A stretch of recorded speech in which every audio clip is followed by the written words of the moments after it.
आज से हम लोग फिजिक्स के लेक्चर का सीरीज शुरू करने वाले हैं, जिसमें कि चैप्टर होगा हमारा इलेक्ट्रिक करंट इन कंडक्टर्स। ठीक है, ऑफलाइन में जो बच्चे पढ़ते थे उनका इलेक्ट्रोस्टेट कंप्लीट कर दिया गया था, इसलिए उनको ध्यान में रखते हुए हम लोगों ने क्या किया कि इलेक्ट्रिक करंट चैप्टर शुरू किया है, क्योंकि इलेक्ट्रोस्टेट हो चुका था। ठीक है, तो हमारा जो चैप्टर होगा इलेक्ट्रिक करंट इन कंडक्टर्स, हम बात करेंगे कंडक्टर्स का। ठीक है, तो कंडक्टर्स में क्या होता है, कंडक्टर का मतलब क्या, हम यहाँ मेटल का बात करेंगे। तो कोई भी मेटल का अगर हम लोग एक जैसे कि एक कॉपर वायर ले लिए, ठीक है, तो कॉपर वायर में क्या है कि इसमें जो इलेक्ट्रॉन्स हैं, फ्री इलेक्ट्रॉन, हम बात करेंगे किसका, फ्री इलेक्ट्रॉन। तो जो फ्री इलेक्ट्रॉन है वो क्या करेगा, रेंडमली मूव करता है। रेंडमली मूव करता है मतलब इसमें मूव तो कर रहा है, लेकिन कहाँ मूव कर रहा है ये हमको पता नहीं। इस वॉल्यूम में जो फ्री इलेक्ट्रॉन्स हैं वो क्या कर रहे हैं, रेंडमली मूव कर रहे हैं जिधर मन उधर। रेंडम का मतलब क्या होता है कि रेंडम का मतलब होता है एक ऐसा एक्सपेरिमेंट जिसमें हमको पता है कि एक्चुअल में क्या होना है ये पता नहीं है, लेकिन क्या क्या हो रहा है ये पता है। जैसे कोई स्टूडेंट है और उसके पापा उसको पढ़ा रहे हैं, तो पापा को पता है या तो एग्जाम में सेलेक्ट हो जाएगा वो, या तो सेलेक्ट नहीं होगा, लेकिन एग्जैक्ट में क्या होगा उनको भी पता नहीं है। तो हमको पता है कि घूम रहा है, लेकिन कहाँ मूव कर रहा है, कैसे मूव कर रहा है ये हमको पता नहीं है। तो क्या है कि इसमें इलेक्ट्रॉन जो है, free electron, they are moving randomly, इधर से उधर मूव करते जा रहा है। ठीक है, अगर हम इसी वायर का बात करते हैं, ठीक है, और इसी वायर में कोई एक सेक्शन लेते हैं, कोई एक यहाँ पे सेक्शन काटेंगे, तो मान लेते हैं कि 10 इलेक्ट्रॉन इधर जा रहा है, 10 इलेक्ट्रॉन इस साइड जा रहा है, तो उतना ही इलेक्ट्रॉन क्या हो रहा है कि 10 इलेक्ट्रॉन इस साइड आता है। ठीक है, कोई भी रैंडम सेक्शन लेंगे, उस सेक्शन से क्या होगा, अगर 10 इलेक्ट्रॉन पास कर रहा है इस साइड से, तो 10 इलेक्ट्रॉन इधर से ही पास करता है। मतलब कि नेट इलेक्ट्रॉन का बात करेंगे इस सेक्शन से होते हुए कितना जा रहा है, तो बोलेंगे कि कोई इलेक्ट्रॉन का फ्लो हम नहीं कर सकते हैं। ठीक है, नेट फ्लो कितना हो गया, 0 हो गया। तो हमने क्या सीखा अभी कि कोई भी कंडक्टर है यानी मेटल है, तो मेटल के अंदर में, कंडक्टर के अंदर में फ्री इलेक्ट्रॉन्स हैं और फ्री इलेक्ट्रॉन रेंडमली मूव करते रहते हैं। ठीक है, अगर हम इस स्थिति में, अगर इसको कुछ नहीं दिया गया है, मतलब बैटरी वैटरी से कनेक्ट नहीं है, ठीक है, तो हम क्या करेंगे, देखेंगे किसी भी सेक्शन से, तो जितना कर इलेक्ट्रॉन अगर लेफ्ट से राइट जा रहा है, तो उतना ही इलेक्ट्रॉन राइट से क्या आएगा, लेफ्ट भी आएगा। ठीक है, अब क्या है कि मान लेते हैं कि हम इसी वायर में हमने इसमें क्या कर दिया, बैटरी कनेक्ट कर दिया। बैटरी कनेक्ट का मतलब है क्या, यहाँ पे कि हमने इसमें पोटेंशियल अप्लाई किया। ये रहा वायर, ठीक है, जिसका लेंथ मान लेते हैं कि L लेंथ का वायर है। हमने इसमें बैटरी से कनेक्ट करा है V वोल्ट के बैटरी से। ये पॉजिटिव टर्मिनल, ये क्या हो गया, निगेटिव टर्मिनल, तो यहाँ तक पॉजिटिव रहेगा और यहाँ तक, यहाँ क्या रहेगा, निगेटिव रहेगा। अब क्या होगा, सबसे पहले कंडक्टर के अंदर में इलेक्ट्रिक फील्ड सेटअप होगा। जैसे ही हम बैटरी इससे जोड़ेंगे, कंडक्टर के अंदर में क्या होगा, इस जगह पे क्या होगा, इसमें इलेक्ट्रिक फील्ड सेटअप होगा। इलेक्ट्रिक फील्ड सेटअप होगा तो इलेक्ट्रिक फील्ड तो डायरेक्शन होता है उसमें, और मैग्नीट्यूड भी होता है।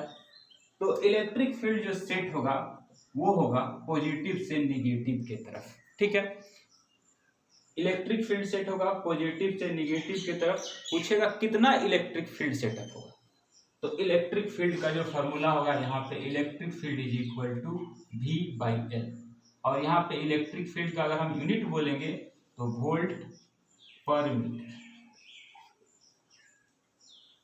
तो इलेक्ट्रिक फील्ड इसमें सेटअप हो गया। अब कोई पूछता है कभी कभी कि यहाँ इलेक्ट्रिक फील्ड कितना होगा, यहाँ कितना होगा, यहाँ कितना होगा, यहाँ कितना होगा। कहीं पर भी अगर देखेंगे तो हर जगह इलेक्ट्रिक फील्ड का वैल्यू क्या होगा, सेम रहेगा। कोई दिक्कत नहीं यहाँ तक समझने में। इफ अ कंडक्टर, किसी कंडक्टर को हम लोग क्या कर दिए, बैटरी से जोड़ दिए, कनेक्ट कर दिए, तो उसके अंदर में इलेक्ट्रिक फील्ड सेटअप होगा। इलेक्ट्रिक फील्ड कितना सेटअप होगा, तो E इज इक्वल टू कितना होगा, V/L होगा। इसके अंदर में इतना इलेक्ट्रिक फील्ड सेटअप हो गया। अब जब हम लोग इलेक्ट्रोस्टेट पढ़े थे तो उसमें क्या पढ़े थे, इलेक्ट्रोस्टेट में पढ़े थे कि अगर कोई चार्ज है, ये इलेक्ट्रिक फील्ड है।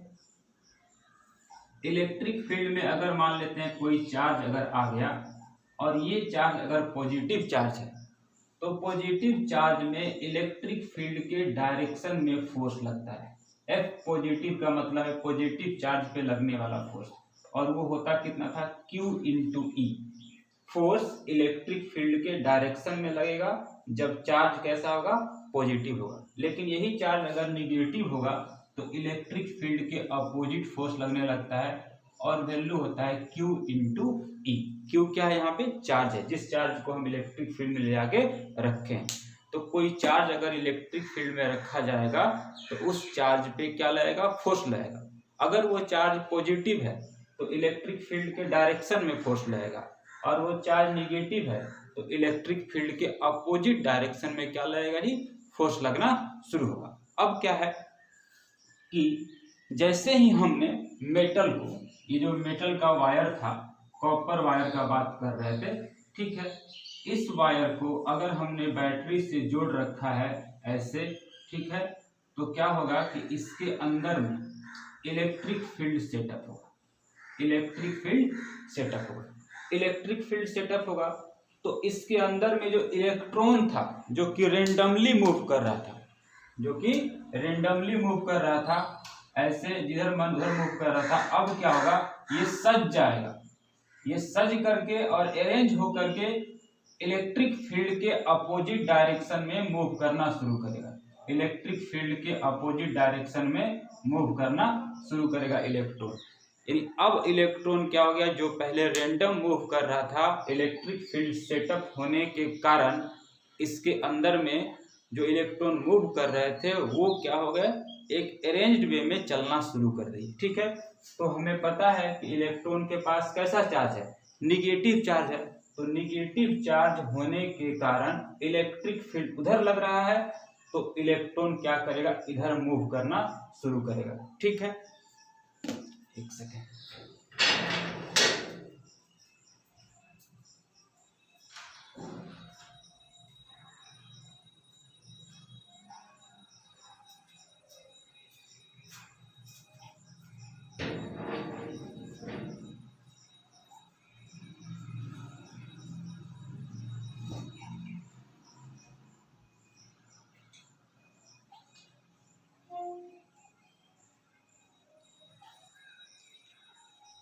इधर मूव करना शुरू कर दिया इलेक्ट्रॉन, सारा इधर मूव करना शुरू कर दिया इलेक्ट्रिक फील्ड के अपोजिट डायरेक्शन में। अब क्या होगा, अब ये इलेक्ट्रॉन एक ऑर्गेनाइज्ड मैनर में, एक रैंडम मैनर से निकल करके एक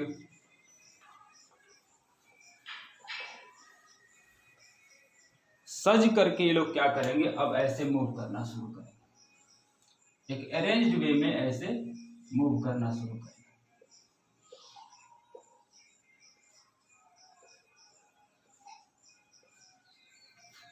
यहाँ भी है, तो सारा का सारा इलेक्ट्रॉन जो है और इलेक्ट्रिक फील्ड इधर सेटअप हुआ है। ठीक है, कब, जब हम इसमें बैटरी जोड़े हैं तब। अब इलेक्ट्रॉन इधर मूव कर रहा है, तो नेट चार्ज, अब कोई अगर सेक्शन लेंगे हम यहाँ पे, अब कोई सेक्शन लेंगे, मान लेते हैं कि ये वायर है और वायर का कोई भी सेक्शन लेंगे, तो वहाँ पे देखेंगे क्या कि एक नेट चार्ज का मूवमेंट वहाँ पे होना शुरू हो गया। और जब चार्ज का मूवमेंट होना शुरू हो जाता है तो वहाँ पे क्या बन जाता है, इलेक्ट्रिक करंट बन जाता है। इसका मतलब है कि अब इस वायर में क्या होगा, करंट फ्लो करना शुरू कर जाएगा। समझ आया बात ना? क्या बोले कि अगर हम यहाँ पे बैटरी जोड़े तो पहले इलेक्ट्रिक फील्ड, दूसरा पहले एक और बात है कि इलेक्ट्रिक फील्ड कितना जल्दी सेटअप होगा, तो इलेक्ट्रिक फील्ड का जितना स्पीड होगा उतना जल्दी क्या होगा, सेटअप कर जाएगा। तो इलेक्ट्रिक फील्ड का जो स्पीड होता है, speed of electric field, speed का बात करते हैं, speed of E field is equal to 3 into 10⁸ metre per second, यानी कि लाइट के बराबर स्पीड से इलेक्ट्रिक फील्ड सेटअप होगा। और जितना जल्दी इलेक्ट्रिक फील्ड सेटअप होगा उतना जल्दी ये इलेक्ट्रॉन सज जाएंगे, मतलब कि अरेंज हो जाएंगे और अरेंज होके चलना शुरू कर देंगे। तो ऐसे केस में इलेक्ट्रिक फील्ड का स्पीड लाइट की स्पीड के बराबर है, इसलिए हम लोग तुरंत स्विच देते हैं, तुरंत बल्ब जलता है। ठीक है, उसमें जाने में कितना वायर का लेंथ होगा, 50 मीटर होता होगा घर में लेंथ, 20 मीटर 30 मीटर ही तो होता है हार्डली। तो जो भी लेंथ बहुत कम है वो सेकेंड भी नहीं लगेगा, फ्रैक्शन ऑफ सेकेंड लगेगा और तुरंत वहाँ पे क्या होगा, इलेक्ट्रिक फील्ड सेटअप होगा और करंट क्या होगा, फ्लो करना शुरू कर जाएगा। ठीक बात है।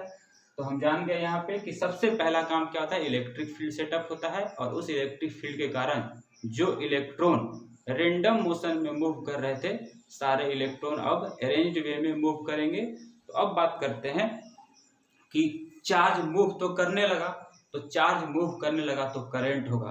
तो बेसिकली अब करंट का डेफिनेशन क्या होगा भाई, तो rate of flow of charge. क्या होगा करंट का definition, rate of flow of charge, कि चार्ज का फ्लो का रेट जो है वही क्या कहलाता है, हमारा इलेक्ट्रिक करंट कहलाता है।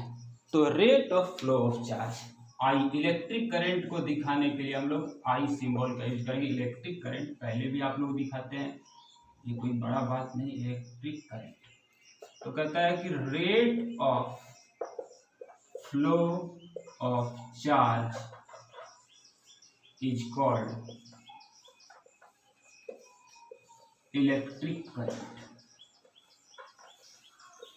तो I is equal to rate of flow of charge, यानी कि चार्ज कितना फ्लो कर रहा है और क्या करेंगे, इसमें हम लोग टाइम से डिवाइड करेंगे अगर सिंपल भाषा में समझ रहे हैं तो। ठीक है, तो I is equal to Q by T, charge को Q से दिखाते हैं। तो Q यहाँ पे क्या है जी, Q है हमारा नेट चार्ज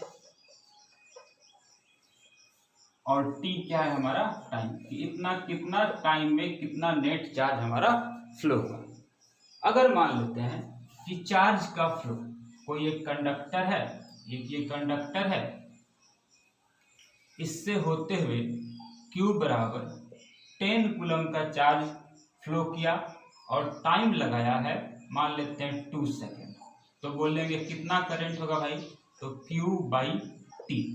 तो Q by T 10 by 2 is equal to 5। यहाँ कूलम हो गया, यहाँ क्या हो गया, सेकेंड हो गया। तो कूलम पर सेकेंड, या इसी को हम लोग क्या बोलते हैं, एम्पियर बोलते हैं। अब ये मत कहिएगा कि एम्पियर का डेफिनेशन कूलम पर सेकेंड है, कूलम पर सेकेंड को हम लोगों ने एम्पियर लिखा है, एम्पियर का डेफिनेशन आएगा। तो चार्ज, नेट चार्ज हमको दिया गया था, टाइम दिया गया था, तो हम निकाल लिए। लेकिन हम ये भी तो लिख सकते हैं कि चार्ज को लिखने का एक और भी तो हमारे पास तरीका है।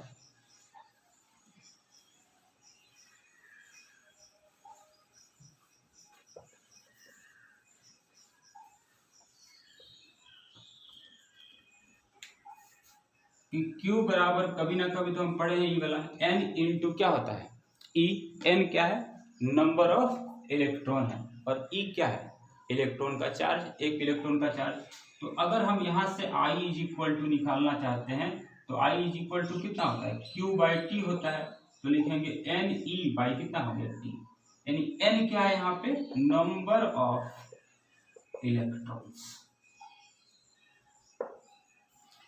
तो यहाँ पे नंबर ऑफ इलेक्ट्रॉन दिया हुआ है। कभी कभी क्या करते हैं वो लोग, इस N बाई टी को और E को अलग लिखते हैं। ये क्या है, number of electron by time. तो इसको अगर हम तोड़ के लिखना चाहते हैं तो लिख सकते हैं नंबर ऑफ इलेक्ट्रॉन पर सेकेंड, एक सेकेंड में कितना इलेक्ट्रॉन पास कर रहा है, इनटू क्या हो गया E। इसी को एक जगह ऐसा लिख दिया है N डैश इंटू E। तो ये रहे, चाहे ये वाला रहे, चाहे हमारा ये वाला रहे, तीनों फॉर्मूला से हम लोग करंट को निकालेंगे। कब, जब चार्ज जो है नेट चार्ज हमको गिवन है या नंबर ऑफ इलेक्ट्रॉन दिया हुआ है, टाइम दिया हुआ है तो उससे काम कर लेंगे, या नंबर ऑफ इलेक्ट्रॉन पर सेकेंड दिया हुआ है तो इससे काम कर लेंगे। लेकिन कभी कभी ऐसा सिचुएशन आएगा कि मान लेते हैं कि ये कोई कंडक्टर है और इससे होते हुए जो चार्ज फ्लो कर रहा है वो कांस्टेंट नहीं है। मान लेते हैं अभी टाइम हो रहा है 0 सेकेंड, अभी मान लेते हैं चार्ज इसमें कोई फ्लो नहीं कर रहा है, 0 चार्ज फ्लो कर रहा है। 1 सेकेंड टाइम हुआ 1 सेकेंड, देख रहे हैं क्यू बराबर कितना हो गया 10 कूलम फ्लो कर रहा है। अगला देखते हैं जब 2 सेकेंड हुआ तो देख रहे हैं क्यू क्या है 8 कूलम हो गया। टी बराबर मान लेते हैं कि 3 सेकेंड हुआ तो क्यू बराबर मान लेते हैं कि फिर से 12 कूलम हो गया। तो हम देख रहे हैं कि अब इसमें चार्ज फ्लो कर रहा है वो कांस्टेंट चार्ज फ्लो नहीं कर रहा है, ठीक है, चार्ज वेरिएबल है। तो ऐसे केस में अगर हमको करंट निकालने के लिए कह देगा जिसमें कि चार्ज जो है वो फंक्शन होगा टाइम का, देख लीजिए जैसे जैसे टाइम बदल रहा है चार्ज भी क्या हो रहा है बदल रहा है। तो if charge is function of time, अगर चार्ज जो है वो फंक्शन ऑफ टाइम हो जाए तो ऐसे केस में हम क्या करेंगे, करंट निकालने का तरीका है हमारे पास, when charge is function of time, time के साथ जब ये वैरी करेगा तो आई बराबर उस समय निकालेंगे हम लोग D Q by D T. Example के तौर पे देखते हैं, मान लेते हैं किसी ने क्वेश्चन में कहा कि अगर चार्ज बराबर दिया हुआ है 2t square plus 3t plus 1 और t बराबर 1 सेकेंड पे कितना करंट फ्लो करेगा, t बराबर 2 सेकेंड पे कितना करंट फ्लो करेगा, तो निकालते हैं I इज इक्वल टू होता है D Q by D T. अगर हम यहाँ पे लगाएंगे डिफ्रेंसिएशन, कहाँ गया 2t square 3t plus 1 by कितना हो गया डी टी। यहाँ से आएगा डिफ्रेंसिएशन करेंगे तो 4t होगा, इसका कितना होगा 3 होगा। अब मेरे को करंट निकालना है 1 सेकेंड पे, तो I का वैल्यू t बराबर 1 सेकेंड पे, तो 4 into 1 plus 3 that is 7 ampere. अगर हमसे कहा गया है कि t बराबर 2 सेकेंड पे करंट निकालो तो लिखेंगे I t बराबर कितना सेकेंड पे जी 2 सेकेंड पे, तो यहाँ पे 2 पुट करेंगे तो 4 इंटू 2 प्लस 3 कितना आएगा 8 प्लस 3 11 एम्पियर आएगा। तो अगर करंट अगर चार्ज, तो चार्ज फंक्शन ऑफ टाइम दिया हुआ है, t का फंक्शन है, तो करंट निकालने के लिए हमारा ये, अब देखिए यहाँ पे क्या है ना कि ये करंट का जो वैल्यू आ रहा है किसी खास टाइम में आ रहा है, किसी खास टाइम में आ रहा है। तो कोई चीज़ अगर किसी खास पर्टिकुलर टाइम पे होता है तो उसको बोलते हैं इंस्टेंटेनियस। तो ये सब जो वैल्यू हमको मिल रहे हैं ये इंस्टेंटेनियस करंट मिल रहा है कि पर्टिकुलरली t बराबर 1 सेकेंड पे, देखिए t बराबर 1 सेकेंड पे जब चार्ज 10 कूलम फ्लो कर रहा था तो कोई पूछेगा कितना यहाँ पे जा रहा है करंट। जब t बराबर 2 सेकेंड तो देखते हैं कि 8 कूलम चार्ज जाने लगा यहाँ पे, ठीक है। तो ऐसे केस में अगर चार्ज वेरिएबल है तो उस समय हमको क्या मिलता है जी इंस्टेंटेनियस करंट। क्यों? क्योंकि जैसे जैसे टाइम बदलेगा वैसे वैसे चार्ज का फ्लो भी, चार्ज जितना फ्लो कर रहा है उसका वैल्यू भी क्या होगा चेंज करता जाएगा। तो हम यहाँ से इंस्टेंटेनियस करंट का वैल्यू निकाल पाते हैं, ठीक है। आगे बढ़ते हैं।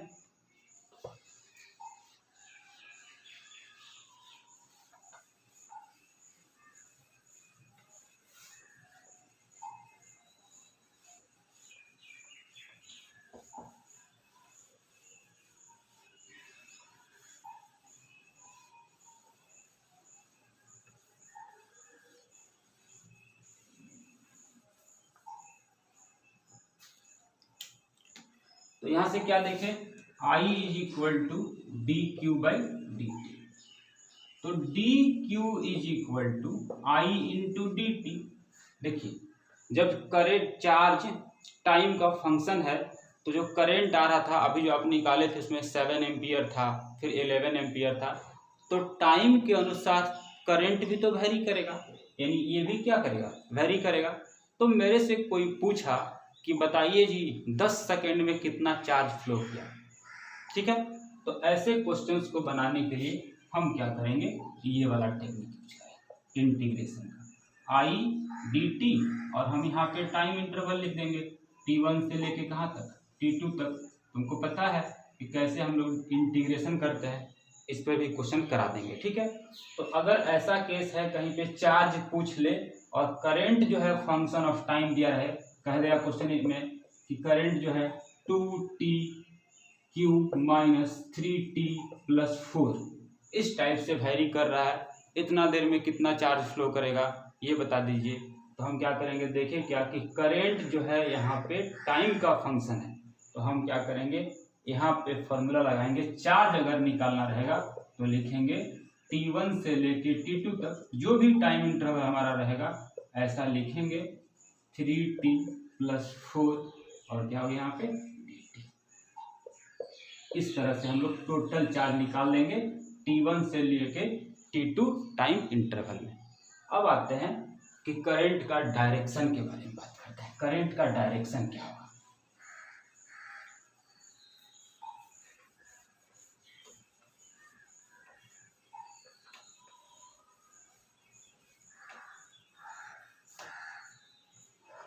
तो हमने क्या देखा कि अगर कोई कंडक्टर है, इसको हम बैटरी से कनेक्ट कर दिए, यानी कि पोटेंशियल अप्लाई किए यहाँ पे V वोल्ट, तो इसके अंदर में इलेक्ट्रिक फील्ड सेटअप हुआ, कितना हुआ भाई, तो V/L, हर जगह कितना होगा V/L। ये बैटरी का पॉजिटिव, ये निगेटिव टर्मिनल, यहाँ तक पॉजिटिव, ये क्या रहेगा निगेटिव। अब इसमें क्या है कि इलेक्ट्रॉन ऐसे चल रहा है, इलेक्ट्रिक फील्ड के अपोजिट इलेक्ट्रॉन चल रहा है, तो करंट का जो डायरेक्शन होता है वो होता है हायर पोटेंशियल, तो इसको हायर पोटेंशियल बोलते हैं, इसको लोअर पोटेंशियल बोलते हैं। तो करंट का जो डायरेक्शन होगा वो होगा पॉजिटिव से क्या होगा नेगेटिव की तरफ। जो बैटरी आप बनाते हो, जो बैटरी आप देखते हो घर में, ऐसा वाला टॉर्च वाला बैटरी, वो ऐसा ही तो होता है। तो ये वाला चीज जो है इसको हम लोग लंबा लाइन दिखाते हैं, ऐसे छोटा, ठीक है। ये रहा पॉजिटिव टर्मिनल, ये होता है निगेटिव टर्मिनल, ठीक है। पॉजिटिव टर्मिनल तो यहाँ दिखाते हैं, लंबा लाइन एक लगाते हैं ऐसे करके, ये रहा पॉजिटिव टर्मिनल, ये रहा निगेटिव टर्मिनल। अगर कलर का बात करते हैं तो पॉजिटिव टर्मिनल का जो कलर होता है वो रेड होता है, ठीक है, और निगेटिव टर्मिनल का जो कलर होता है या तो ग्रीन होगा या तो लोग ब्लैक लगाते हैं, ठीक है, ठीक है। तो यहाँ पे क्या होगा, निगेटिव टर्मिनल को हम लोग ब्लैक कलर से दिखाएंगे या ग्रीन कलर से, और पॉजिटिव को हमेशा किससे दिखाएंगे, रेड कलर से। तो करंट जो फ्लो करता है वो हायर पोटेंशियल से लेके लोअर पोटेंशियल, इसको बोलते हैं हम लोग हायर पोटेंशियल बोलेंगे, इसको क्या बोलेंगे लोअर पोटेंशियल। HP मतलब क्या हो गया, हायर पोटेंशियल।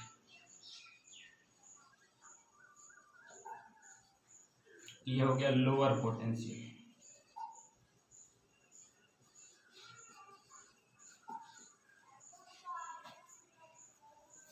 और V को बोलते हैं हम लोग यहाँ पे पोटेंशियल डिफरेंस।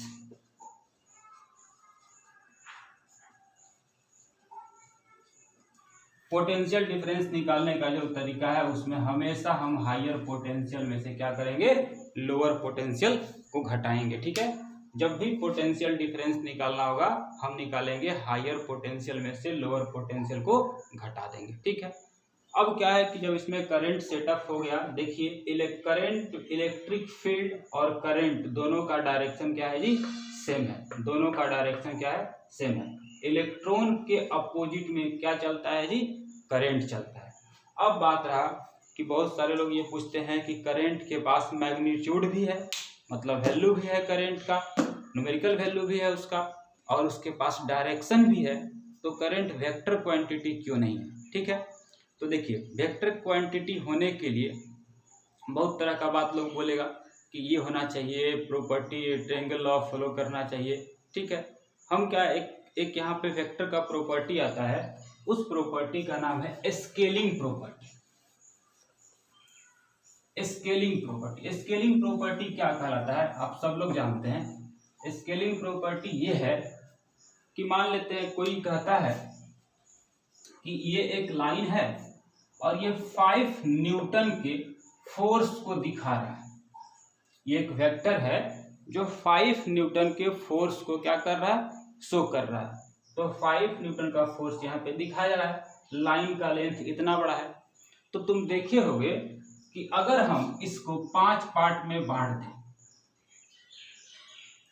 तो अगर एक छोटा सा पार्ट काट के निकालेंगे इतना सा, तो कहता है कि ये कितना करेगा जी, 1 न्यूटन फोर्स को रिप्रेजेंट करेगा।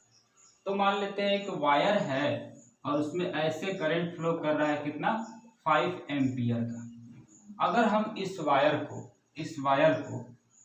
को 5 पार्ट में बांट दें, एक छोटा सा पार्ट काट के निकालेंगे, तो क्या इसमें 1 एम्पियर फ्लो होगा कि 5 ही एम्पियर रहेगा, तो 5 ही एम्पियर रहेगा। तो इसका मतलब है कि जो स्केलिंग प्रॉपर्टी है, जो आप स्केल नहीं देख रहे हो, बड़ा स्केल रहता है तो लेंथ क्या होता है उसका बड़ा, छोटा स्केल होगा तो छोटा उसका वैल्यू होगा। तो इसका मतलब है कि यहाँ पे हम क्या देख रहे हैं कि ये जो 1 पार्ट है उसको रिप्रेजेंट करना चाहिए था 1 एम्पियर, अगर वेक्टर के स्केलिंग प्रॉपर्टी को फॉलो करता है तो, लेकिन ऐसा तो नहीं कर रहा है। तो हमसे कोई कहेगा कि करंट जो है वेक्टर क्वांटिटी नहीं है, क्या रीजन है, तो उसको बोलिएगा कि वेक्टर के स्केलिंग प्रॉपर्टी को क्या करता है, फॉलो नहीं करता है, इसलिए करंट क्या है जी, वेक्टर क्वांटिटी नहीं है। ठीक है, ज़्यादा इस पर और चर्चा नहीं करना है, बस इतना बताना है कि स्केलिंग प्रॉपर्टी को फॉलो नहीं करता है, इसलिए मैग्नीट्यूड और डायरेक्शन होते हुए भी यह वेक्टर क्वांटिटी नहीं है। ठीक है, अब आगे बढ़ते हैं।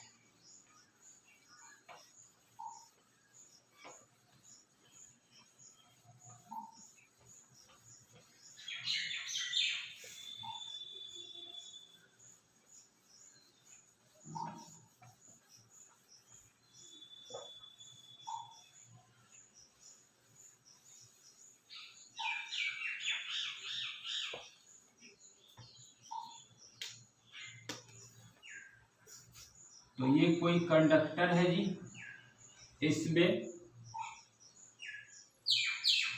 हम यहाँ पे पॉजिटिव टर्मिनल, ये निगेटिव मतलब बैटरी जोड़ दिए 20 वोल्ट का,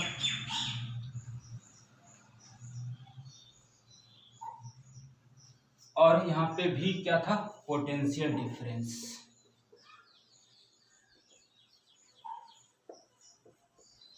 इसको निकालने का तरीका था higher potential minus lower potential. मान लेते हैं किसी ने तुमको ऐसा दिखा दिया कि ये एक बैटरी है, इसमें 7 वोल्ट है यहाँ पे, और यहाँ पे लिखा हुआ है -2 वोल्ट। ऑब्वियसली ये पॉजिटिव टर्मिनल है, ये निगेटिव टर्मिनल है, ये हमारा हायर पोटेंशियल है, ये क्या है जी, लोअर पोटेंशियल। किसी ने लिख दिया यहाँ पे -2 वोल्ट है, तो पोटेंशियल डिफरेंस कितना होगा, पोटेंशियल डिफरेंस कितना होगा, तो लिखेंगे higher potential minus lower potential. Higher यहाँ पे 7 है और माइनस ऑफ -2 यानी 9, यानी इन दोनों बैटरी के दोनों टर्मिनल के बीच जो पोटेंशियल का डिफरेंस है वो कितना है जी, 9 वोल्ट का है। मान लेते हैं किसी ने ऐसा कहा कि चलो ये है, ऐसा है, यहाँ पे -11 वोल्ट और यहाँ पे लिखा हुआ है -15 वोल्ट। ऑब्वियसली -11 और -15 में -11 बड़ा है, तो ये हो गया हायर पोटेंशियल, ये हो गया लोअर पोटेंशियल। तो हम क्या दिखाएंगे, जैसे इसको दिखाना होगा तो दिखाएंगे ये बड़ा वाला लाइन पॉजिटिव के लिए, ये छोटा वाला लाइन। ठीक है, तो अगर हमको इसको दिखाना होगा तो यहाँ पे लिखेंगे कितना, 9 वोल्ट लिखेंगे। उसी तरह से यहाँ पे लिखा हुआ है अगर पोटेंशियल डिफरेंस निकालना है हमको, तो लिखेंगे higher potential minus lower potential. Higher कौन है इसमें से, -11, माइनस ऑफ -15, तो लिखेंगे -11 + 15 = कितना आया जी, 4 वोल्ट आया। ठीक है, तो हम देख क्या रहे हैं कि हायर पोटेंशियल में से हमेशा लोअर पोटेंशियल को दिखाएंगे और साइन के साथ लिख रहे हैं हम लोग। ठीक है, तो इस बैटरी को अगर हमको कोई दिखाने के लिए कहेगा तो हम इसको कैसे दिखाएंगे, हम दिखाएंगे ऐसे, ये रहा, ये रहा, ये रहा हायर पोटेंशियल, ये रहा लोअर पोटेंशियल, और अगर भी बराबर लिखना होगा तो लिखेंगे कितना जी, 4 वोल्ट लिखेंगे। तो ये रहा पोटेंशियल डिफरेंस दिखाने का तरीका। कभी कभी क्या करता है, इस टाइप का देगा क्वेश्चन तुमको, पोटेंशियल डिफरेंस दिखाने के लिए पहले सीख लो।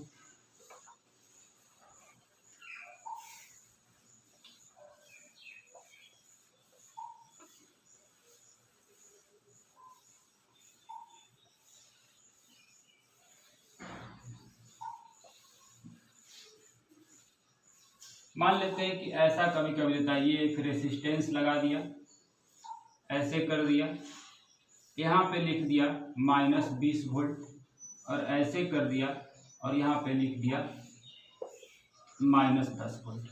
कहता है इसको पूरा कीजिए, मतलब इसका सर्किट डायग्राम बनाइए। तो ऑब्वियसली ये -10 है, ये -20 है, ये हायर पोटेंशियल पे होगा, ये क्या होगा, लोअर पोटेंशियल पे होगा।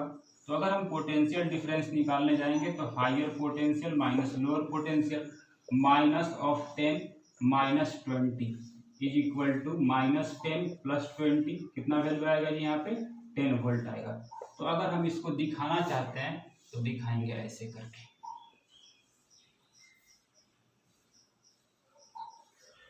ये हायर पोटेंशियल था इसलिए इधर दिखाएंगे हम लोग, लंबा लाइन लगाएंगे और लिखेंगे यहाँ पे कितना, 10 वोल्ट। ये रेसिस्टेंस है, मान लेते हैं कि R रेसिस्टेंस है, तो इस तरह से दिखाएंगे। अगर मान लेते हैं ऐसा केस बन जाए कि ये रेसिस्टेंस है, इसको ले जा करके ऐसे अर्थिंग कर दिया और यहाँ लिख दिया -20 वोल्ट, ठीक है। तो हमको पता है कि ये अर्थिंग है, अर्थिंग जब करते हैं तो वहाँ का पोटेंशियल कितना होता है जी, 0 हो जाता है। तो पोटेंशियल यहाँ का क्या हो गया, 0 हो गया। ये रेसिस्टेंस R है, तो इसको रिप्रेजेंट करना होगा, तो ये 0 पोटेंशियल है, 0 वोल्ट है, और यहाँ पे कितना है, -20 वोल्ट है। तो ये हायर पोटेंशियल है, ये क्या है, लोअर पोटेंशियल। तो potential difference is equal to higher potential minus lower potential. Higher है 0, लोअर है -20, घटाएंगे तो लिखेंगे कितना, 20 वोल्ट। तो अगर हमको इसको दिखाना है, इसको दिखाइए कि कितने वोल्ट का यहाँ पे पोटेंशियल डिफरेंस होगा इस जगह पे, तो हम ऐसे सर्किट को कंप्लीट कर पाएंगे। ये R रेसिस्टेंस है, ऐसे दिखाएंगे, ऐसे दिखाएंगे।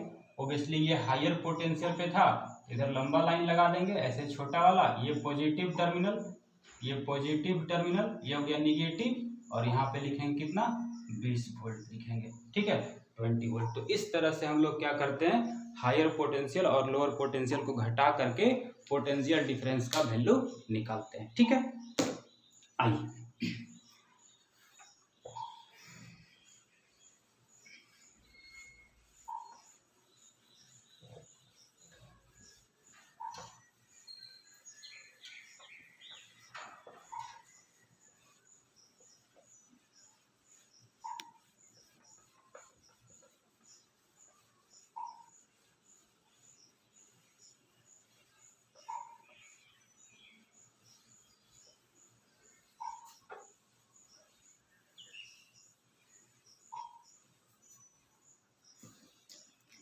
अब हम लोग जो शुरू करेंगे यहाँ पे, वो शुरू करेंगे Kirchhoff's law.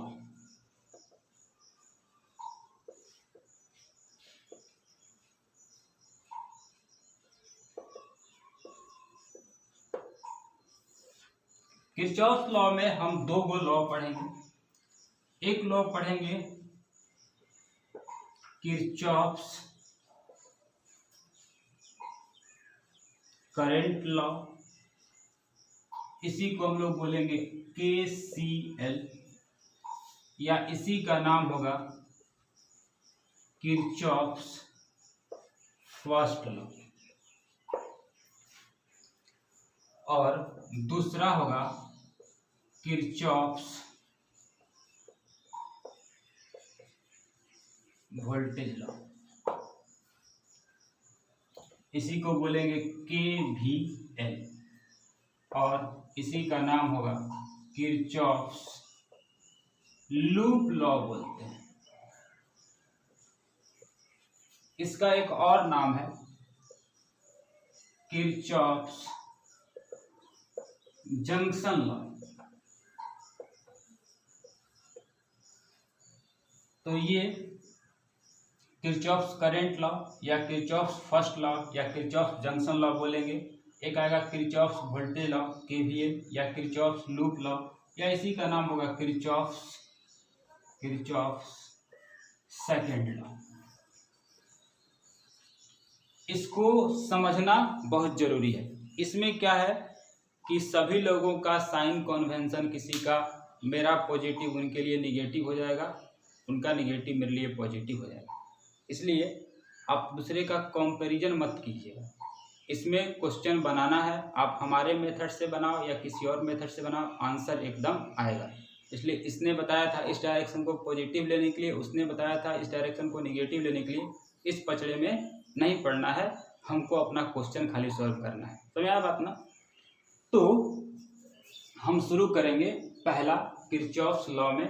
Kirchhoff's current law बोले, किरचॉफ्स फर्स्ट लॉ बोले या किरचॉफ्स जंक्शन लॉ बोले, तब फिर हम पढ़ाएंगे किरचॉफ्स वोल्टेज लॉ।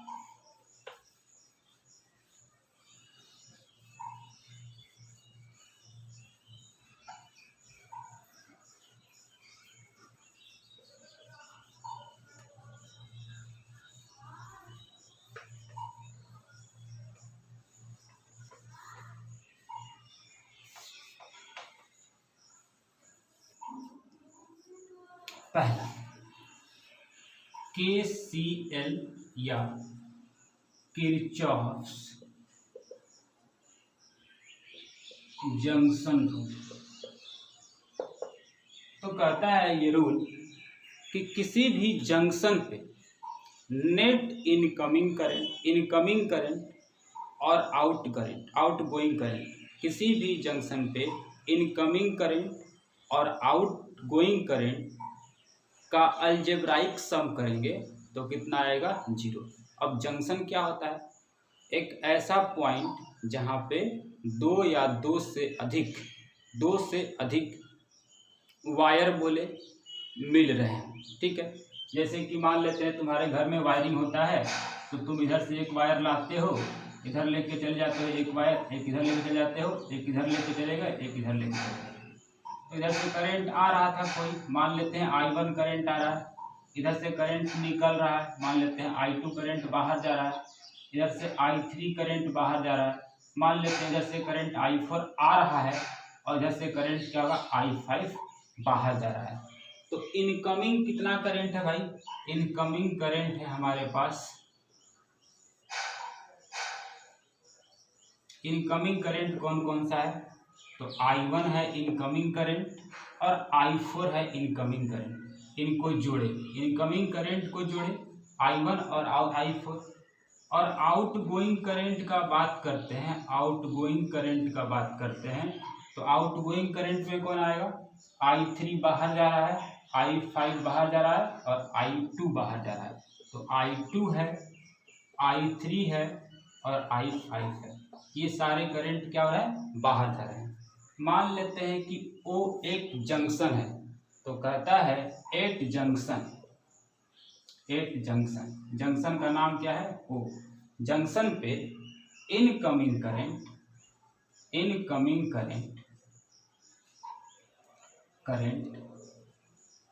बराबर होगा आउटगोइंग करंट। जितना इनकमिंग करंट होगा उतना ही क्या होगा? आउट गोइंग करंट भी होगा। तो इनकमिंग करंट कौन कौन सा है? I1 plus I4 is equal to outgoing current कौन कौन सा है? तो I2 है, I3 है और I5 है। तो इसको इधर अगर हम लिखते हैं तो लिखेंगे कितना? I1 plus I4 minus I2 minus I3 minus I5 is equal to कितना हो गया? 0। अगर हम इसको ऐसे लिखते हैं I1 plus I4 plus minus of I2 plus minus of I3 plus minus of I5 बराबर 0। तो हम कर क्या रहे हैं? बेसिकली इनकमिंग करंट को पॉजिटिव मान रहे हैं और आउटगोइंग करंट को क्या कर रहे हैं जी? नेगेटिव कर रहे हैं। तो देख रहे क्या रहे हैं कि किसी जंक्शन पे at junction O incoming current is equal to क्या हो गया? Outgoing current. तो इनकमिंग करंट, जितना इनकमिंग करंट है उतना ही क्या हो गया? Outgoing current. या हम ये कह सकते हैं, अगर हमको यहाँ पे लिखना है, हम चाहें तो यहाँ पे ऐसे लिख सकते हैं कि अगर हम लिख दे इस तरह से सिग्मा आई बराबर कितना हो गया? 0।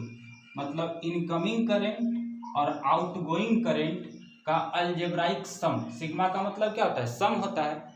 तो सम कितना हो गया? यहाँ पे 0 हो गया।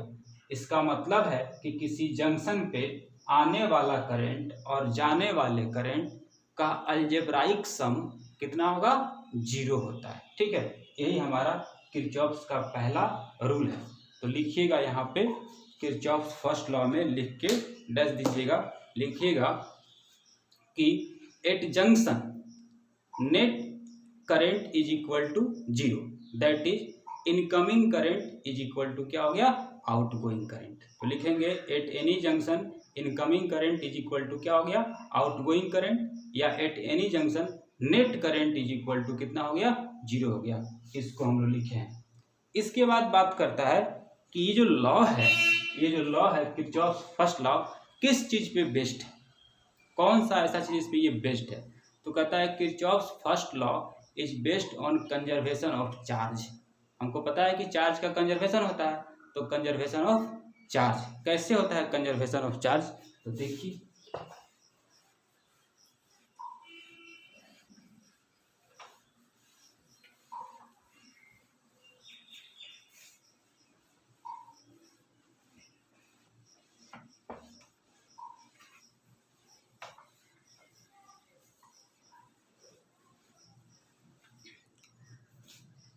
it is based on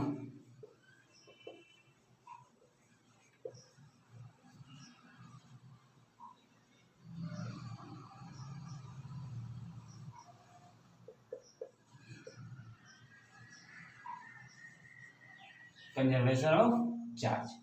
अभी हमने क्या देखा कि सिग्मा आई बराबर कितना हो गया, 0। तो क्या हम आई को लिख सकते हैं D Q by D T, अभी तो बताए थे आई इज इक्वल टू कितना होता है, D Q by D T. या कभी कभी हम ये भी तो लिख सकते हैं डेल्टा क्यू बाई कितना हो गया, delta T is equal to 0। तो इस डी टी को उधर मल्टीप्लाई करेंगे, या हम ये कह सकते हैं किसी चीज का डिफरेंशिएशन अगर 0 है, किसी चीज का डिफरेंशिएशन 0 है, तो डिफरेंशिएशन 0 किसका होता है, जो चीज कांस्टेंट रहता है। तो अगर कांस्टेंट है तो क्या कांस्टेंट है, q का डिफरेंशिएशन 0 आ गया, q कांस्टेंट है, और q कांस्टेंट है मतलब क्या हो गया, q क्या है जी, कंजर्व है। ठीक है, तो चार्ज कंजर्व है। बहुत बार ये पूछा गया है कि केसीएल को लिखिए, किरचॉफ्स करंट लॉ को लिखिए और उसको प्रूफ भी कीजिए कि किस चीज पे बेस्ड है। तो हम क्या लिखेंगे, according to Kirchhoff's first law the net current at a junction is equal to 0, that is incoming current is equal to क्या होगा, outgoing current. Incoming current is taken as positive and outgoing current is taken as negative and it is based on conservation of charge. Charge का क्या होता है इसमें, conservation. कैसे proof करेंगे, यहाँ तक लिखेंगे सिग्मा आई बराबर 0, और हमको पता है कि आई इज इक्वल टू कितना होता है, D Q upon D T होता है, बराबर 0 हो गया। और हमको पता है कि किसी चीज का डिफरेंशिएशन अगर 0 है तो कांस्टेंट का डिफरेंशिएशन क्या होता है, 0 होता है। तो कांस्टेंट का डिफरेंशिएशन 0 कर दिए, और कांस्टेंट है इसका मतलब क्या है जी, वो चीज कंजर्व है, यानी it is based on conservation of charge. ठीक है, अब बात रहा कि जब हम लोग केसीएल पढ़ लिए, केसीएल को पढ़ लिए, तो केसीएल का क्या काम है, केसीएल क्यों पढ़ते हैं हम लोग, तो केसीएल को पढ़ते हैं हम लोग करंट को डिवाइड करने के लिए। करंट को डिवाइड करने के लिए किसी भी सर्किट में अगर हमको करंट डिवाइड करना हो कि कितना कितना करंट किस किस ब्रांच में जाएगा, तो उस चीज़ को डिवाइड करने के लिए हम लोग केसीएल पढ़े हैं। तो अब पढ़ते हैं हम लोग केसीएल का application, application of KCL.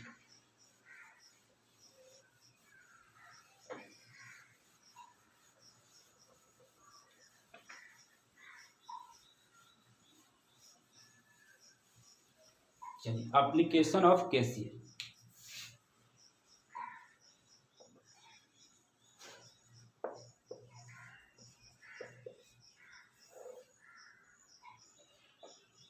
KCL का एप्लीकेशन तो क्या कहता है, to divide electric current in a circuit. किसी सर्किट में इलेक्ट्रिक करंट को डिवाइड करने के लिए हम किसका यूज करने वाले हैं, केसीएल का यूज करने वाले हैं। जैसे सबसे आसान बात, मान लेते हैं ये एक रेजिस्टेंस है आर, और इससे हमने जोड़ दिया एक बैटरी। तो बैटरी का ये V वोल्टेज है, ये इसका पॉजिटिव टर्मिनल है, ये इसका निगेटिव टर्मिनल है। करंट जब भी निकलेगा तो पॉजिटिव टर्मिनल से निकलेगा, ठीक है। तो यहाँ से हम करंट लेके चले, I करंट, यहाँ से I करंट आएगा, यहाँ से I करंट आएगा, ठीक है। इधर I करंट आएगा और हम I करंट लेकर के पहुँचा दिए यहाँ पे। बहुत लोगों के मन में ये क्वेश्चन होगा कि सर रेसिस्टेंस होने के बावजूद भी करंट क्यों नहीं घटा। एक बात बताओ कि रेसिस्टेंस किसको घटाता है, करंट को घटाता है कि वोल्टेज को घटाता है अपने क्रॉस में। तो इसी को हमको समझना पड़ेगा। देखो यहाँ पे समझो, इसी एग्जांपल से समझते हैं। ये कोई यहाँ लिखा हुआ है 10 वोल्ट, यहाँ लिखा हुआ है 5 वोल्ट, ये रेसिस्टेंस है। तो करंट का फ्लो हायर पोटेंशियल से, ये हायर पोटेंशियल, ये लोअर पोटेंशियल, करंट का फ्लो हायर पोटेंशियल से लोअर पोटेंशियल की तरफ होता है। तो करंट 10 वोल्ट हायर पोटेंशियल है, ये क्या है, ये लोअर पोटेंशियल है।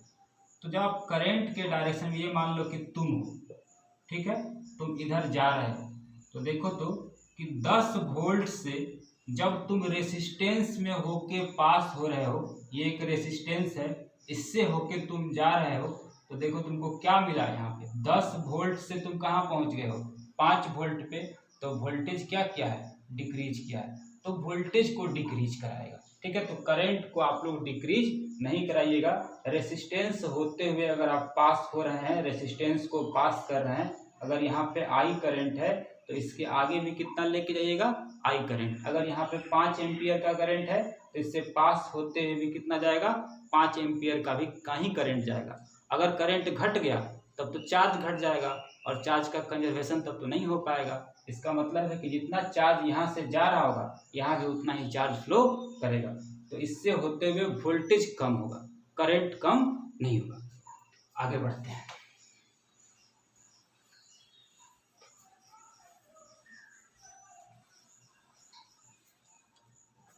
मान लेते हैं कि ऐसा केस कहीं पे बन गया, एक रेसिस्टेंस, दूसरा रेसिस्टेंस, तीसरा रेसिस्टेंस, एक बैटरी, दूसरा बैटरी, V1 यहाँ क्या हो गया, V2, ये R1 रेसिस्टेंस, ये R2 रेसिस्टेंस, ये R3 रेसिस्टेंस।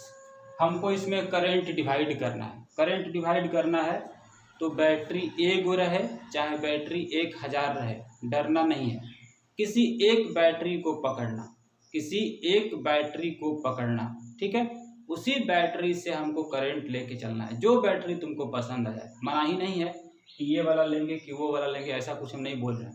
जो तुमको मन करे दिल से कि यही हमको अच्छा लग रहा है, यही वाला ले लेना। धीरे धीरे तुमको एक्सपीरियंस हो जाएगा क्वेश्चन बनाते बनाते कि किस बैटरी को चूज करने से क्वेश्चन बनाना आसान हो जाता है। तब तुम ये क्वेश्चन नहीं पूछोगे कौन सा बैटरी। मान लेते हैं कि हमको पसंद आया बैटरी ये वाला, तो करंट लेके चल दिए। यहाँ पे I जाएगा, यहाँ पे I जाएगा, ये I रहा, ये I रहा, यहाँ पे I करंट, यहाँ पे I करंट, और यहाँ पे भी क्या रहेगा, I करंट। जितना करंट लेके गए थे उतना ही करंट हम पहुँचा दिए। बहुत सारे लोगों के दिमाग में ये है कि सर इस बैटरी के होने से करंट नहीं बदलेगा, बैटरी के होने से वोल्टेज बदलेगा।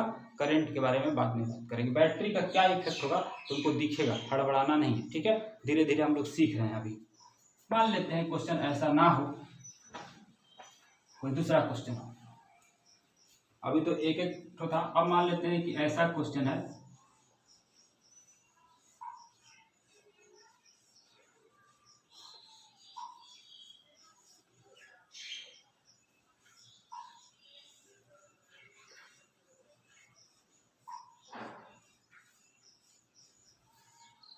ये V1 वोल्ट का बैटरी, ये V2, ये V3, ये V4, ये R1 रेसिस्टेंस, ये R2 रेसिस्टेंस, ये R3, ये R4, ये R5, ये R6। हमको रेसिस्टेंस और बैटरी देख के डरना और ना कुछ भी नहीं है। जो हम पढ़े हैं वो काम करेंगे, ठीक है। क्या पढ़े हैं कि जितना करंट को लेके जाएंगे उतना पहुंचा देंगे, क्योंकि आने वाला करंट और जाने वाला करंट दोनों क्या होता है, बराबर होता है। चलिए मान लेते हैं किसी को मन होगा कि V1 पसंद है, किसी को V2 पसंद है, किसी को V3, किसी को V4। मेरे को लगता है कि V3 से लेके चलना चाहिए। ऐसा कोई है नहीं कि हम V3 से ही लेके चलेंगे, बस सीख रहे हैं। हमने क्या करा, यहाँ से करंट जो है आई निकाले। सर यहाँ से ही क्यों निकाले, इधर से क्यों नहीं, क्योंकि ये हायर पोटेंशियल है, ये क्या है लोअर, ये पॉजिटिव टर्मिनल है, ये क्या है निगेटिव। चले लेके करंट। अब यहाँ देखते हैं कि रास्ता में बंटने का, एक इधर भी जाने का चांस है और इधर भी जाने का चांस है। तो हम क्या करेंगे, मान लेते हैं कि इधर लेके जा रहे हैं I1 करंट। कितना लेके जा रहे हैं I1। तो इस साइड कितना जाएगा, तो हमको पता है कि जंक्शन पे, ये जंक्शन जो है, इस जंक्शन का नाम रख देते हैं A। चलो ये जंक्शन हो गया। इस तरह से यहाँ से I1 करंट जा रहा है, ठीक है। ये हमारा A जंक्शन है, I करंट जा रहा है सॉरी, और इधर हमारा हम I1 मान लिए। इधर कितना जाएगा हमको पता नहीं है, हम X मान लिए। तो हमको तो पता है कि incoming current is equal to क्या होता है, आउटगोइंग करंट। तो incoming current I/C is equal to outgoing current OC।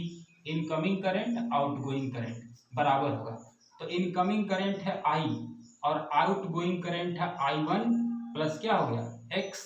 तो मेरे को X निकालना है, तो I माइनस क्या हो गया I1, ठीक है। इसका मतलब है कि इधर जो करंट जाएगा I माइनस कितना जाएगा जी, I1 जाएगा।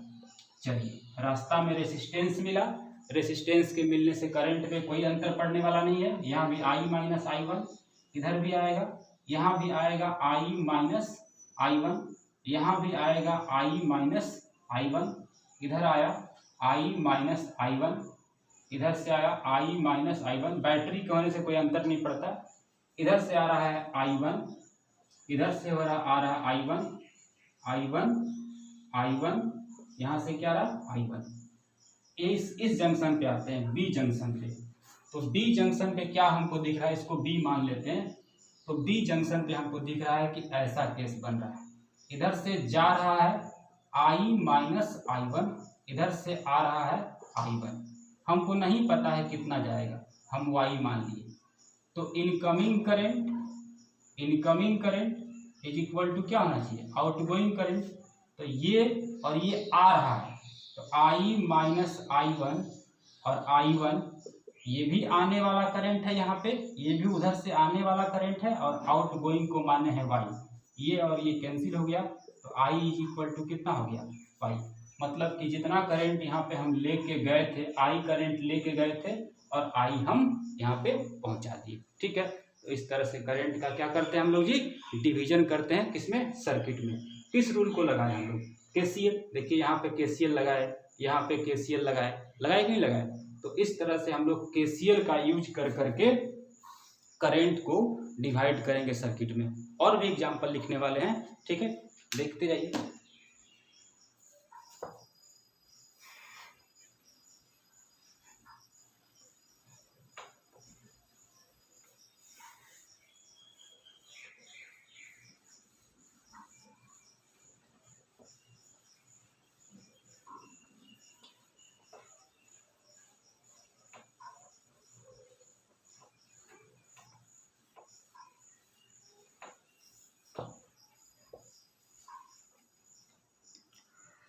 मान लेते हैं कि एक ऐसा सर्किट है,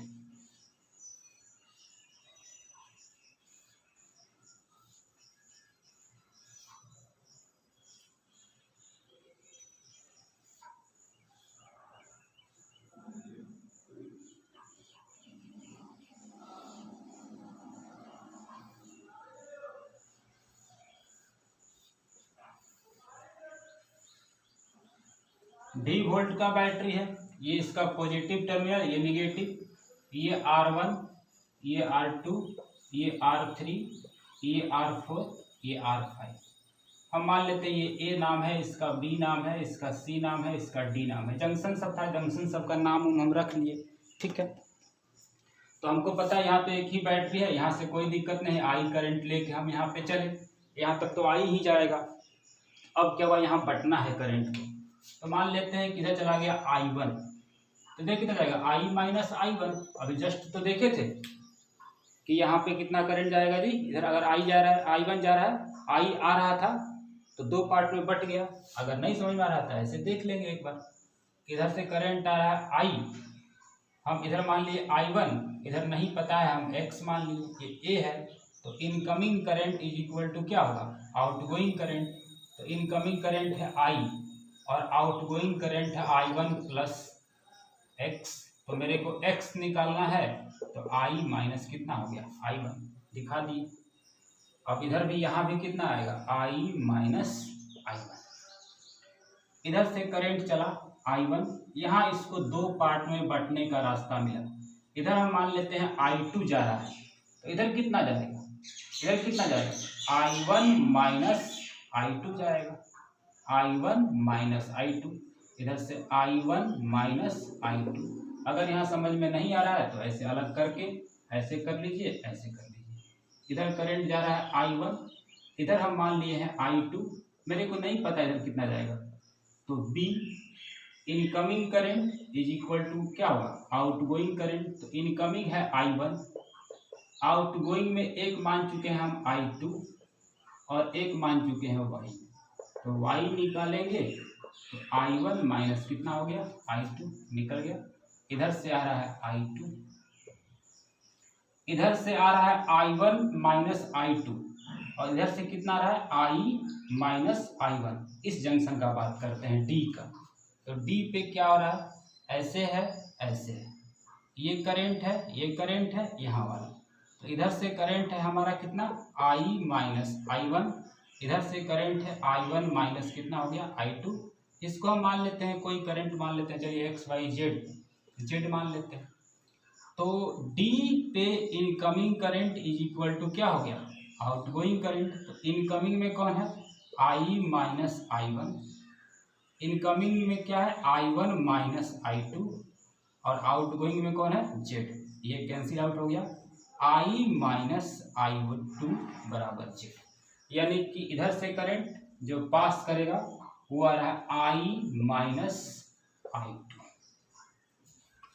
अब इधर से चल के यहाँ पहुंचा I माइनस I2, इधर से कितना आ रहा है I2, दोनों मिल करके क्या बन जाएगा I करंट यहाँ आया, I करंट यहाँ आया, I करंट, जितना करंट हम लेके गए थे उतना करंट हम पहुंचा दिए। जिस सारे सर्किट में सारे ब्रांच में करंट का डिवीजन हो गया, यहाँ पे हम लोग करंट को डिवाइड कर लिए, ठीक है।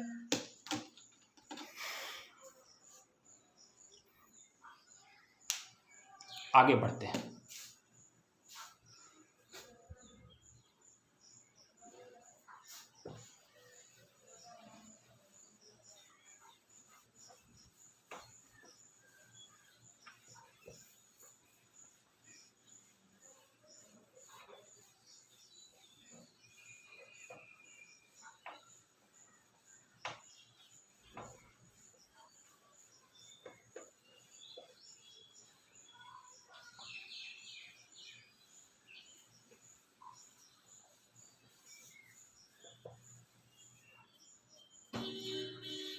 एक सर्किट है हमारे पास इस टाइप का,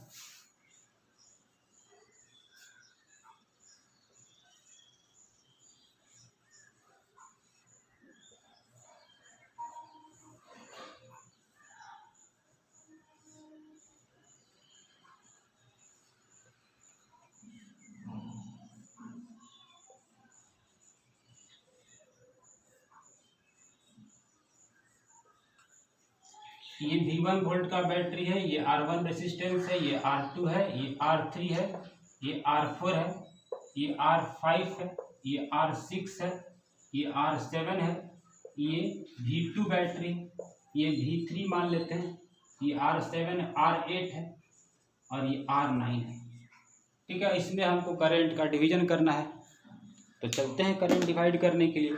तो करंट डिवाइड करने के लिए अगर हम आते हैं तो कोई एक बैटरी को चुनेंगे हम लोग, हमको बैटरी से तो कोई मतलब नहीं है, किसी एक बैटरी से मेरे को मतलब है, बैटरी 100 हो 1000 हो हमें क्या मतलब।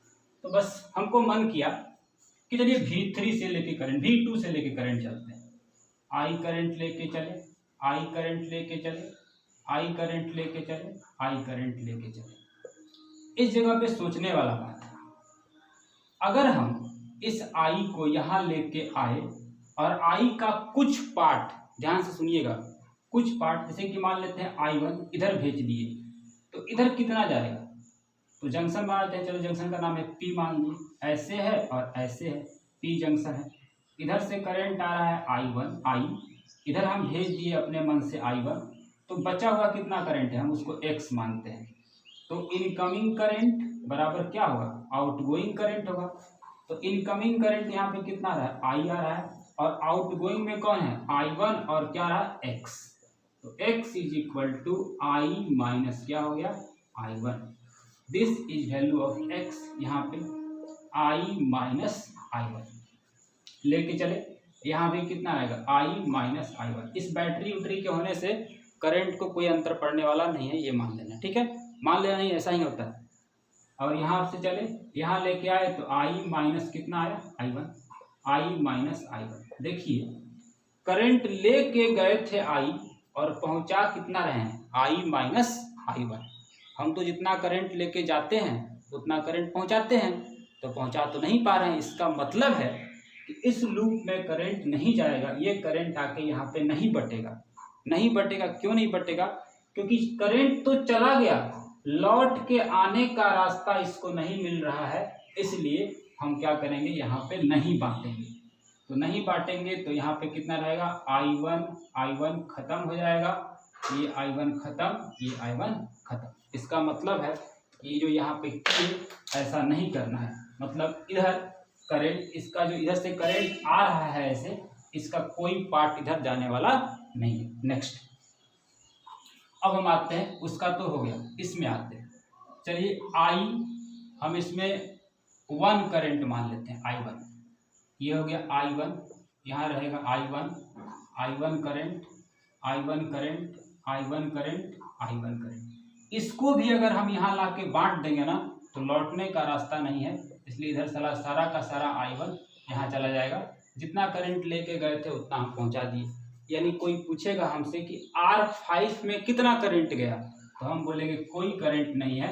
R5 में अगर हम I5 मानते हैं करंट, तो इसमें करंट कितना हो जाएगा जी, 0 हो जाएगा, ठीक है। इसलिए हम लोग क्या करते हैं कि जितना करंट लेके गए हैं उतना हमको पहुंचाना है। बैटरी से और रेसिस्टेंस से उसको कोई अंतर नहीं पड़ रहा है। उस सर्किट में अगर हम बैटरी होते हुए जाएं या रेसिस्टेंस होते हुए जाएं, करंट का वैल्यू चेंज करने वाला नहीं है, ठीक बात है।